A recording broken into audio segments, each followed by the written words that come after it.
આજે 11મી માર્ચ 2026નો વિધાનસભાનો દિવસ અને આજે મેં ગુજરાતની સરકારની બે અમારા મત વિસ્તારના મહત્ત્વના પ્રશ્નો બાબતે ધ્યાન દોર્યું હતું. જોકે અમારા બંને પ્રશ્નોની સમયના અભાવે વિસ્તૃત ચર્ચા થઈ શકેલ નથી, પરંતુ સરકારે જે જવાબ આપ્યો છે એના આધારે લોકોને કેટલીક વાતની જાણકારી હોવી જરૂરી છે.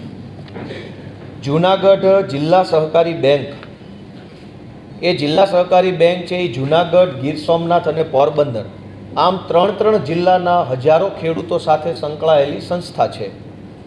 અને જૂનાગઢ જિલ્લા સહકારી બેંકમાંથી હજારો ખેડૂતો વર્ષે કરોડો રૂપિયાનું પાક ધિરાણ મેળવે છે. અને કરોડો ખેડૂતો જે સંસ્થા સાથે જોડાયેલ હોય એ સંસ્થાનો વહીવટ, એ સંસ્થાનું નિયમન પારદર્શક અને પ્રમાણિક રીતે થાય એ જરૂરી છે.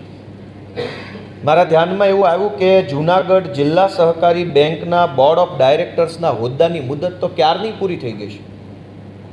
તેમ છતાંય તે હોદ્દાની ચૂંટાયેલા વ્યક્તિના હોદ્દાની મુદત પૂરી થઈ ગઈ હોવા છતાં ચૂંટાયેલી હોદ્દા ઉપર હોય એવી રીતે બેંકના ચેરમેન અને એના બોર્ડ ઓફ ડિરેક્ટર્સ છે અત્યારે કામ કરી રહ્યા છે.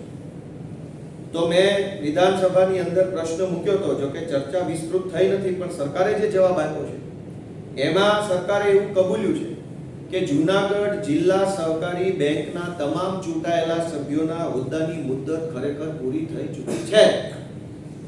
તેમ છતાં પણ જૂનાગઢ એટલે કે જેડીસી બેંકમાં કસ્ટોડિયનની નિમણૂક કરવામાં નથી આવી. કેમ કે સરકાર એવું કહે છે કે હજુ અમને એવું લાગતું નથી કે કલમ 81 પ્રમાણે કસ્ટોડિયનની નિમણૂક કરવી પડે. અને મેં પણ મારા પ્રશ્નમાં શબ્દ વાપર્યો છે વહીવટદાર કાઉન્સમાં કસ્ટોડિયન. એટલે પ્રશ્ન પૂછનાર વ્યક્તિ કસ્ટોડિયન અથવા વહીવટદાર બંનેને એક સમજી જે કાયદામાં શબ્દ હોય એ કસ્ટોડિયન અથવા વહીવટદાર એનો ઉપયોગ કર્યો છે. પણ સરકારે બેંકની મુદત પૂરી થઈ ગઈ હોવા છતાં પણ એની અંદર કસ્ટોડિયનની નિમણૂક નથી કરી. હવે 3 જિલ્લાના ખેડૂતો જે સંસ્થા પાસેથી ધિરાણ મેળવતા હોય એ સંસ્થામાં ચૂંટાયેલી બોડી ચૂંટાયેલી હોદ્દા ઉપર નથી, તેમ છતાં એનો વહીવટ કરે છે. આ વાત કેટલી વ્યાજબી છે. 2 દિવસ પહેલા જ ગુજરાતની તમામ મહાનગરપાલિકાઓ અને જિલ્લા પંચાયતોની ચૂંટાયેલી બોડીની ટર્મ પૂરી થઈ તો સરકારે ત્યાં કસ્ટોડિયન એટલે કે વહીવટદારની નિમણૂક કરી દીધી. તો જેડીસી બેંક ઉપર સરકાર આટલી બધી મહેરબાન કેમ? અને ખાસ કરીને કરોડો ખેડૂતોના કરોડો રૂપિયાનો પ્રશ્ન હોય ત્યારે આવી બધી બાબતને ગંભીરતાથી કેમ નથી લેવામાં આવતી એ મારો સરકારને સવાલ છે. અમારા વિસાવદર મત વિસ્તારમાં કાછિયા નેસથી લઈ સાસણ સુધીનો એક રસ્તો છે, ગીરના જંગલમાં થઈને જાય છે. આમ તો 15-20 વર્ષથી આ રસ્તાનો પ્રશ્ન પડતર છે. છેલ્લા લગભગ 20 વર્ષોથી અનેક લોકો, જેમાં ખાસ કરીને તાલાળા તાલુકો, મેંદડા તાલુકો, વિસાવદર અને ભેસાણ અને ધારી આટલા તાલુકાના હજારો ખેડૂતોને લાગુ પડતો આ રસ્તો છે. આ રસ્તો છેલ્લા 20 વર્ષથી વન વિભાગ દ્વારા મંજૂરી નહીં આપવાના કારણે બનતો નથી. આજે ગૃહની અંદર મારો એવો પ્રશ્ન હતો કે આ વિસાવદરના કાછિયા નેસથી સાસણ સુધી જતો જે રસ્તો છે એ બનાવવા માટે માર્ગ અને મકાન વિભાગ દ્વારા વન વિભાગની કેટલી રજૂઆતો કરવામાં આવી. તો મને સરકારે એવો જવાબ આપ્યો છે કે ભાઈ આ રસ્તાને પાકો બનાવવા માટે આ માર્ગ અને મકાન વિભાગ દ્વારા કોઈ પણ રજૂઆત કરવામાં આવેલ નથી. 20 વર્ષથી 4-4, 5-5 તાલુકાના અનેક ખેડૂતો પરેશાન થતા હોવા છતાં પણ 20 વર્ષથી આ રસ્તાઓ બનતા નથી. એ બતાવે છે કે આ સરકાર કેટલી હદે નિષ્ફળ ગયેલી સરકાર છે. જો તમે કાછિયા નેસથી સાસણનો એક રોડ ન બનાવી શકતા હોય તો બીજી મોટી વિકાસની વાતો કરવાની કઈ જરૂર ભાજપવાળાએ મને લાગતી નથી. અને ત્રીજો આજનો સૌથી મહત્વનો મુદ્દો કે વર્ષો પછી આજે ભાજપના નેતાઓએ ગૃહની અંદર પોતાના ગોઠા પડેલા મોઢા છુપાવવા માટે થઈ અને કેશુભાઈ પટેલની ઓથ લેવી પડી છે. જે સ્વર્ગસ્થ કેશુભાઈ પટેલ અમારા પૂજ્ય બાપા કહી શકાય, વડીલ કહી શકાય, જે કેશુભાઈ પટેલને અપમાનિત કરી અને સત્તામાંથી હટાવવાનું પાપ ભાજપના નેતાઓએ કર્યું, જે કેશુભાઈ પટેલ રાજનીતિમાંથી નીકળી ગયા પછી અને આ દુનિયામાંથી વિદાય લીધા પછી એક પણ વખત કેશુભાઈના નામે જે ભાજપે કોઈ યોજના ચાલુ નથી કરી, કેશુભાઈનું ક્યાંય પૂતળું મૂક્યું નથી, કેશુભાઈનું ક્યાંય નામ પણ લેતા નથી, ભાજપના કાર્યાલયમાં કેશુભાઈનો ફોટો નથી મૂકતા, એ કેશુભાઈની ઓજ આજે ભાજપના નેતાઓએ લેવી પડી. કેશુભાઈનું શરણ લેવું પડ્યું, કેશુભાઈના પગ પકડવા પડ્યા અને કેશુભાઈની સરકાર સારી સરકાર હતી એમ કબૂલવું પડ્યું ગુજરાતના ભાજપના નેતાઓએ આજે ગૃહની અંદર.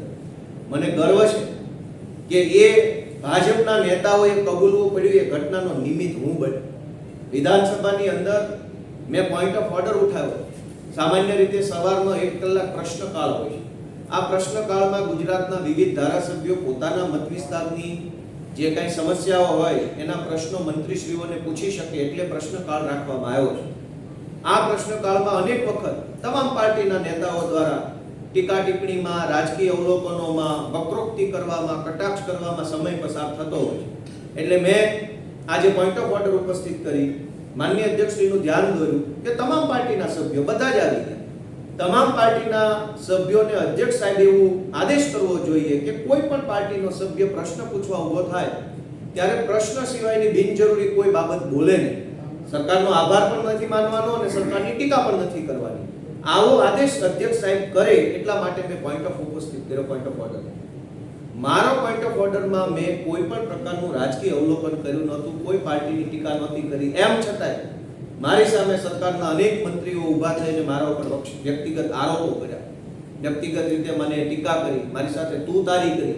ગુજરાતના ગૃહમંત્રીએ તો મારી સાથે તું તારી કરી, મને તું હેઠે બેસ, તું ચૂપ થઈ જા, આવી વાતો કરી મારી યાર ગૃહની અંદર. તેમ છતાંય હું એમનાથી ડર્યા વગર મેં એમના તમામ જે કાંઈ આક્ષેપો છે એનો સામનો કર્યો અને છેલ્લે ભાજપના તમામ નેતાઓએ કેશુભાઈ પટેલના પગ પકડવા પડ્યા ત્યારે એમની જાન છૂટી છે. આજે જો કેશુભાઈ પટેલને યાદ ન કર્યા હોત તો આ ભાજપવાળા મોઢું બતાવવાને લાયક ન રહે એવા પ્રકારની પરિસ્થિતિનું નિર્માણ થયું હતું. મારે આજે બધા જ ભાજપના મિત્રોને ધ્યાન દોરવું છે કે કેશુભાઈ પટેલ એ ગુજરાતના આજ દિન સુધીના સૌથી લોકપ્રિય ખેડૂત નેતા હતા, છે અને રહેશે. ભાજપવાળાને હજુ પણ થોડી ઘણી લાજ શરમ આવી હોય અને આજે કેશુભાઈના નામથી તમે બચી ગયા છો તો થોડીક પણ શરમ હોય તો ગાંધીનગર કોબા કાર્યાલયમાં કેશુભાઈનો મોટો પૂર્ણ કદનો ફોટો મૂકો એવી મારી માંગણી છે.